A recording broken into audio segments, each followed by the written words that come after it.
In this video I am going to explain you कि blood CP में जो बातें लिखी होती हैं वो क्या है, और उनमें से वो बेसिकली मोटी सी अगर मैं आपको बताऊं कि उनसे क्या चीज़ें स्टैंड करती हैं और क्या उसमें आपको पता होना ज़रूरी है। स्पेशली आप जो स्टूडेंट्स होते हैं और जो मेडिकल में जाने के या तो जाने वाले होते हैं या फिर आए होते हैं, जिनने अभी ज़्यादा डिटेल्स नहीं पढ़ी होती, उनको ब्लड सीपी की रिपोर्ट देखने आना लाजमी है, क्योंकि लोग उनसे एक्सपेक्ट करते हैं, स्पेशली उनके रिलेटिव्स, कि दे शुड बी नोइंग कि किस तरह देखते हैं। और अगर एक बंदा मेडिकल से ताल्लुक नहीं भी रखता तो भी अगर उसे देखनी आएगी तो उसके लिए आसानी होगी, क्योंकि आजकल ये वो रिपोर्ट है जो कि हर पेशेंट की ऑलमोस्ट कराई जाती है कि ब्लड सीपी करा लो यार, सीबीसी करा लो, तो आपको पता होगा। So you should be knowing. और स्पेशली मैं बता रही हूँ कि वो लोग जो मेडिकल की फील्ड में नए नए आए हैं या फिर अभी आने का इरादा रखते हैं, उनके लिए तो ये जानना बहुत ज़रूरी है। मैं आपको बेसिक इन्फॉर्मेशन दूंगी सो दैट आपकी एक अच्छी ग्रिप बन जाए इस बातों में। पहले तो ब्लड सीपी स्टैंड किससे करती है? It stands for blood complete picture, blood या फिर कंप्लीट ब्लड काउंट। इससे हम वो सारी बातें मुराद लेते हैं कि हमारे ब्लड में जो सेल्स नॉर्मली प्रेजेंट है, नॉर्मल हालात में, उनके वैल्यूज या उनकी रेफरेंसेस कितनी रेंज कर रही हैं इस वक्त, ठीक है। तो हमारे पास इसमें जो पैरामीटर्स आपको लिखे हुए मिलते हैं वो ये सारे हैं जो मैंने लिख दिए, ठीक है। ये सारे पैरामीटर्स आपको एक ब्लड सीपी में लिखे हुए मिलेंगे और साथ रेफरेंस रेंज भी आपको मिल जाएगी। रेफरेंस रेंज को रटने की एग्जाम्स में आपकी जरूरत होती होगी, वैसी जरूरत नहीं है। वैसे आपको जो बात पता होनी चाहिए वो ये कि स्टैंड किससे करती है। तो first of all starting with this, HB stands for haemoglobin. Haemoglobin level basically बताता ये है कि आपकी बॉडी में ऑक्सीजन कैरिंग कैपेसिटी कितनी ज़्यादा है। इसका नॉर्मल रेंज में होना बहुत ज़्यादा ज़रूरी है। अगर ये रेंज से कम होता है तो पेशेंट एनीमिया की तरफ जाता है, ठीक है। एनीमिया वो कंडीशन होती है कि जिसमें फिर आपको कहते हैं कि बहुत सारे लोग, हमारी खासतौर पर फीमेल पॉपुलेशन बहुत एनीमिक है, जिसमें आपकी ऑक्सीजन कैरिंग कैपेसिटी कम होती है, बंदा फटीग फील करता है, लेथार्जिक फील करता है, कमज़ोर हो जाता है, उसके हाथ पाँव का रंग फक पड़ जाता है, पेल नहीं, you can say yes, pallor हो जाते हैं, उसके हाथ पाँव पेल हो जाते हैं, तो वो एनीमिया की तरफ जाएगा। अगर ज़्यादा हो जाएगा तो ब्लड में आपकी जो हीमोग्लोबिन के लेवल जब ज़्यादा हो जाते हैं तो it can also leads to various other condition, लेकिन ज़्यादा कभी हुआ हुआ बहुत रेयरली मिलता है, ज़्यादातर कम ही होता है, ठीक है। Then is the total RBC. RBC stands for red blood cells. Red blood cells आपके जिनको कहते हैं खून, जो जिसे कहते हैं ना कि खून कितना है उसमें, तो वो आरबीसीज का लेवल अक्सर औकात लोग इससे पूछते हैं उर्दू में, लेकिन बेसिकली आपको रेड ब्लड सेल्स ये पता होना चाहिए कि ये वो सेल्स हैं जिनमें हीमोग्लोबिन प्रेजेंट होता है और ये उसे कैरी करके लेके जाते हैं। अगर रेड ब्लड सेल्स बॉडी में कम होंगे, हीमोग्लोबिन बेशक प्रेजेंट हो, वो कैरी नहीं कर सकते, ठीक है। तो आरबीसी का नॉर्मल होना बहुत ज़रूरी है इस काउंट का। तो आरबीसी काउंट भी आपके हेल्प करते हैं बहुत सारी डिजीज के डिटेक्शन में। मोर ओवर आपको अगर कोई ब्लीडिंग डिसऑर्डर है या किसी को मेजर कोई ट्रॉमा हुआ है और उसका ब्लड लॉस हो गया, तो उसमें आपका आरबीसी काउंट बहुत हेल्प करता है कि पता चले कि कितना ज़्यादा ब्लड लॉस हो गया, आरबीसीज कितने ज़्यादा लूज हो गए हैं, तो इससे आपको अंदाज़ा हो जाता है, ठीक है।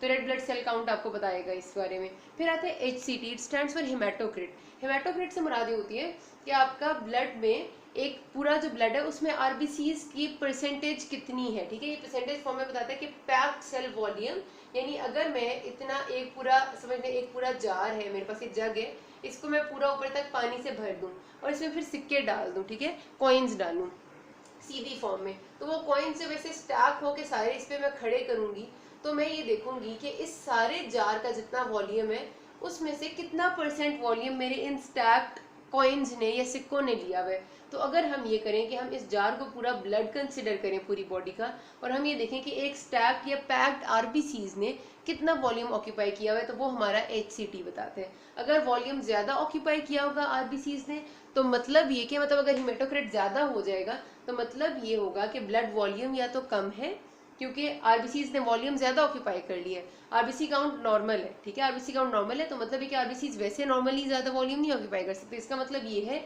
या तो हमारा ब्लड वॉल्यूम रिड्यूस हो गया, यानी कि जो उसमें फ्लूइड कंटेंट है, या फिर आरबीसीज दूर दूर हो गए हैं, ज्यादा दूर हो गया, एडहेजन्स कम हो गया, तो मतलब खून ज्यादा पतला हो गया। तो ये आपकी विस्कोसिटी ऑफ ब्लड को बहुत ज्यादा डिटरमिन करता है। अगर हेमाटोक्रिट ज्यादा होते तो विस्कोसिटी ऑफ ब्लड कम होती है, खून पतला होता है, और अगर हेमाटोक्रिट कम होता है तो खून ज्यादा विस्कस होता है, ज्यादा थिकनेस की तरफ जाता है। तो ये आपको ये चीज इंडिकेट करती है, ठीक है। फिर MCH, MCV और MCH, ये तीनों आपके ना रेड ब्लड सेल के इंडिकेटर्स होते हैं। इनको आपने सिर्फ उसी केस में देखना होता है जब आपका आरबीसी काउंट थोड़ा सा आगे पीछे हो, या हीमोग्लोबिन आगे पीछे हो, या फिर आप एनीमिया को सोच रहे हो, क्योंकि ये बेसिकली आपकी एनीमिया की टाइप बताते हैं, कौन सी टाइप का एनीमिया है। It stands for mean corpuscular haemoglobin. ये बताता है, कॉर्पस्कुलर का मतलब है कि सेल, कॉर्पसल सेल को कहते हैं, मीन का मतलब होता है एवरेज, और हीमोग्लोबिन का मतलब है हीमोग्लोबिन। तो ये बताता है कि एक आरबीसी में मीन अमाउंट ऑफ हीमोग्लोबिन कितनी है, तो it tells amount of haemoglobin in RBC, ठीक है। ये बताते हैं मीन कॉर्पस्कुलर हीमोग्लोबिन कॉन्सेंट्रेशन, तो ये बताते हैं concentration of haemoglobin in RBC, ठीक है। और ये है mean corpuscular volume, it tells about volume of RBCs, ठीक है। तो ये आपके आरबीसीज के डिटर्मिनेंट्स हैं, इनको आप एनीमिया की कंडीशन में आपके लिए इंपॉर्टेंट होते हैं। Then is the total platelets. Total platelets आपके बेसिकली बताते हैं कि आपकी क्लॉटिंग प्रोफाइल बॉडी में कैसी जा रही है। प्लेटलेट्स का रेंज में होना बहुत जरूरी है।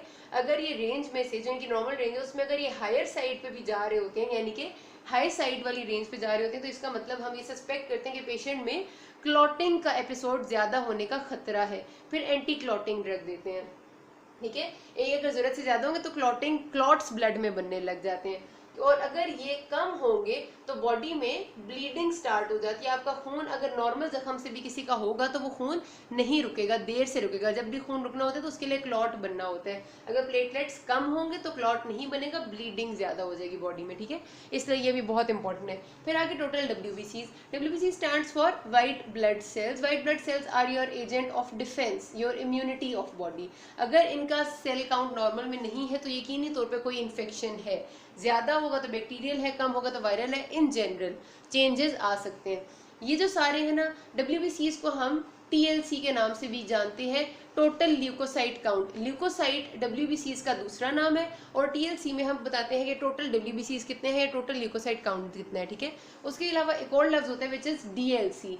DLC stands for differential leukocyte count. इसमें हम ये बताते हैं कि हमारे पास ये जो सारे के सारे वाइट ब्लड सेल्स होते हैं, न्यूट्रोफिल्स, लिम्फोसाइट, मोनोसाइट्स, इओसिनोफिल्स और बेसोफिल्स, ये सारे वाइट ब्लड सेल की टाइप्स हैं।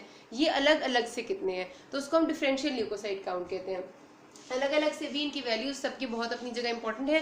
फॉर एग्जांपल जो न्यूट्रोफिल्स हैं, जब भी किसी को एक्यूट इन्फेक्शन होता है, खासतौर पे बैक्टीरियल इन्फेक्शन, उसमें नॉर्मली न्यूट्रोफिल्स ज़्यादा हो जाते हैं क्योंकि वो फौरी तौर पे ज़्यादा होते हैं उससे लड़ने के लिए, ठीक है। तो लड़ने के लिए न्यूट्रोफिल काउंट ज़्यादा मिलता है। लिम्फोसाइट्स भी आपको इन्फेक्शियस कंडीशन में इनका काउंट भी डिस्टर्ब मिलता है, ज़्यादा या कम होना डिपेंड करता है। और जो इओसिनोफिल्स है ना, ये आपके एलर्जिक रिएक्शंस में बहुत इंपॉर्टेंट है। एलर्जिक रिएक्शंस जितने होते हैं, और पैरासिटिक इन्फेक्शंस जो आपके होते हैं उसमें इओसिनोफिल काउंट बहुत ज़्यादा डिस्टर्ब होता है और एलर्जिक रिएक्शंस में बेसोफिल काउंट में बहुत चेंजेस आती हैं। तो ये मेन सी बातें थी जो इसके बारे में आपको बतानी चाहिए। अभी तक कोई भी मसला होगा आप मुझे बताइएगा, मैं अलग से वीडियोस में बताऊंगी कि बैक्टीरियल इन्फेक्शंस में कैसी होती है और वायरल में कैसी होती है in general, and about other reports also जो कि हम कराते हैं CRP एंड बहुत सारी और, ठीक है। अभी तक कोई मसला हुई कि नाज़मीन, थैंक यू।